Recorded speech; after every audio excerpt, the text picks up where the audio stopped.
ইংৰাজী নৱবৰ্ষৰ শুভেচ্ছা আপোনালোক সকলোকে জনাইছোঁ। অসমবাসী ৰাইজলৈ জনাইছোঁ।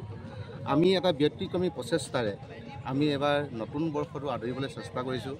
যিহেতু সকলো মানুহে 1 জানুৱাৰী বা 31st ধুনীয়াকৈ মাছ মাংস মানে পুৰা পানৰ পৰা ধৰি বিভিন্ন মানে নাচ গানে বিভিন্ন ধৰণে তেখেতসকলে মানে পাৰ কৰে।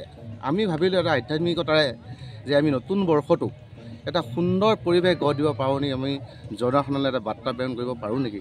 তাৰে প্ৰচেষ্টাত মই আমাৰ ঘৰৰ গাঁৱৰ সকলো পৰিয়ালবৰ্গ আহি আমি নাম কীৰ্তন কৰি আমি আমাৰ গাঁৱলীয়া যিটো খাদ্য সম্ভাৰ যেনে ঘিউ মৌ দৈ ক্ৰীম ক্ষীৰ চুঙা চাউল জহা চাউল আমাৰ কলপাত পটুৱা এনেকৈ বিভিন্ন আমাৰ গাঁৱলীয়া যিবিলাক সামগ্ৰীয়ে আমি ৰাইজক আমি বনভোজ খাবলৈ আহি আমি নাম পৰিৱেশন কৰিছোঁ ইয়াতে।